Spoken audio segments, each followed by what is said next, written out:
नमस्कार दोस्तों, अक्सर देखा है मैंने कि कई बार बाहर के लोग नहीं बल्कि खुद इस इंडस्ट्री में काम करने वाले हमारे कुछ दोस्त ही इस बिजनेस की विश्वसनीयता को लेकर डाउट में आ जाते हैं और नेगेटिव हो जाते हैं। उन्हें ऐसा फील होने लगता है कि वो इस बिजनेस के बारे में कुछ ज्यादा ही जानते हैं और वो इसी वजह से खुद भी इस बिजनेस को नहीं करते और दूसरों को भी मना करने लगते हैं। ऐसा ही एक कमेंट एक भाई ने हमारे वीडियो के कमेंट बॉक्स में किया, तो मैंने डिसाइड किया कि इस मुद्दे पे एक सेपरेट वीडियो बना ही देते हैं ताकि उस भाई के साथ साथ आप में से भी किसी के मन में यदि इस प्रकार का सवाल हो तो आपका डाउट भी क्लियर हो जाए। भाई का डाउट यह था कि अक्सर एमएलएम बिजनेस में देखा जाता है कि यहां कंपनी के एमडी, सीएमडी या सीईओ अपनी मनमानी करते हैं और कभी भी किसी की भी आईडी टर्मिनेट कर देते हैं, इसलिए ये बिजनेस बिल्कुल भी सिक्योर नहीं है। आइए आज इस मुद्दे पर थोड़ा विस्तार से चर्चा करें कि ये बिजनेस रियलिटी में सिक्योर है या नहीं है, और यदि है तो कितना सिक्योर है।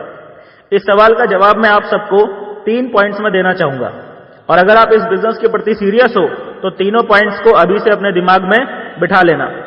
पॉइंट नंबर 1, सबसे पहले तो आप अपने आप को, आप जिस भी कंपनी में काम कर रहे हो उसके एमडी, सीएमडी या सीईओ की जगह पे आप अपने आप को खुद को पहले रखकर देखो और जरा सोच के जवाब दो कि अगर उनकी जगह पे आप होते तो आप क्या करते।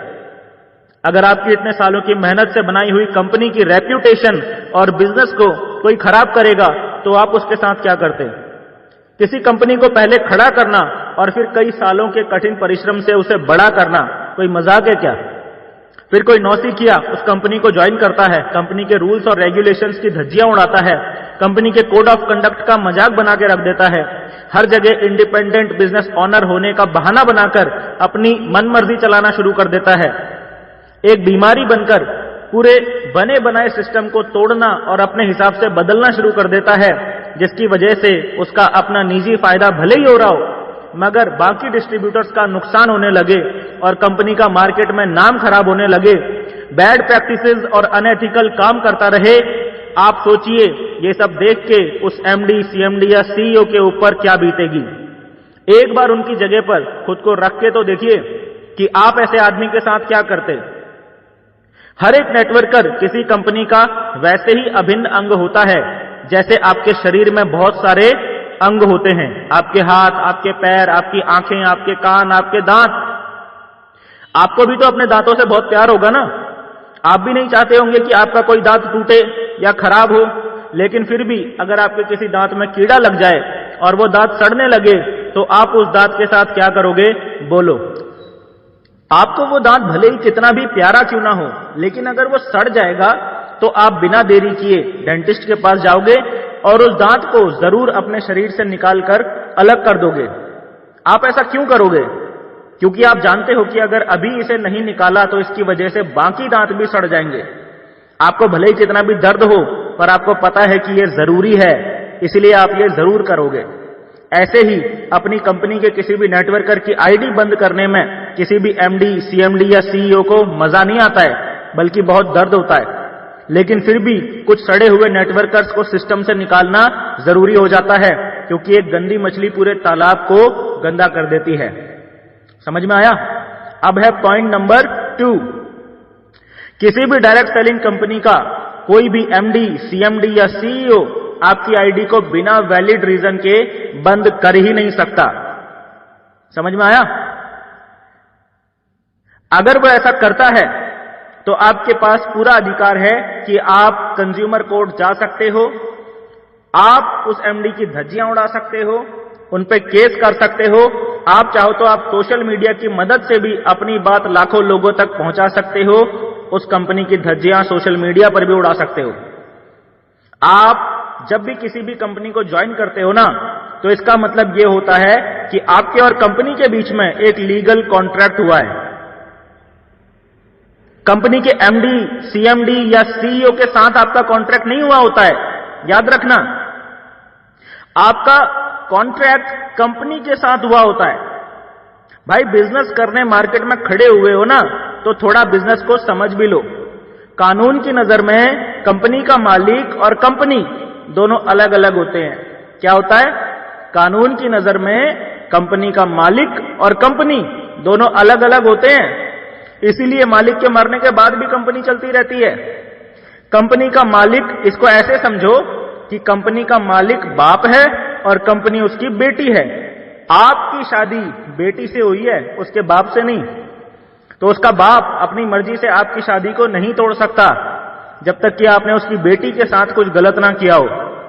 अगर आपने उसकी बेटी के साथ कुछ गलत किया होगा तो भी उसका बाप आपकी आईडी को तब तक बंद नहीं कर सकता, आपकी शादी को तब तक नहीं तोड़ सकता जब तक कि वो बेटी खुद ऐसा ना चाहे। अब बेटी क्या चाहती है यह लिखा होता है उस लीगल कॉन्ट्रैक्ट में जो आपके और कंपनी के बीच में हुआ होता है, जो कि आपने कभी पढ़ने की जहमत ही नहीं उठाई। अगर उस लीगल कॉन्ट्रैक्ट को आप तोड़ोगे तो आपको सजा मिलेगी, अगर उस लीगल कॉन्ट्रैक्ट को कंपनी तोड़ेगी तो कंपनी को सजा मिलेगी।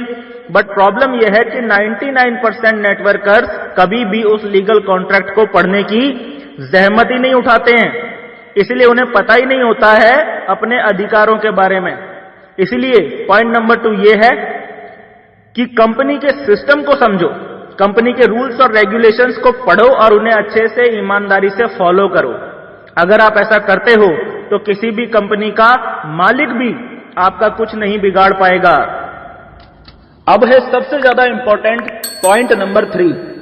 सपोज कीजिए कि आपकी कहीं कोई गलती नहीं थी, फिर भी आपकी आईडी बंद हो गई, तो क्या आप बर्बाद हो जाएंगे? क्या आपकी सालों की मेहनत पे पानी फिर जाएगा? तो इसका जवाब है बिल्कुल नहीं, ऐसा बिल्कुल नहीं होगा। हाँ, थोड़ा 2-3 महीने आपको दिक्कत आ सकती है, आपकी इनकम थोड़ा गिर सकती है, बट ये सब टेम्परेरी होगा। आप जल्द ही वापस उसी इनकम पे पहुंच जाएंगे। ऐसा क्यों और कैसे होगा, यही सोच रहे हैं ना? देखो भाई, कोई भी पर्सन किसी भी रीजन से भले ही आपकी आईडी बंद कर सकता है, लेकिन आपके बनाए नेटवर्क को नहीं तोड़ सकता।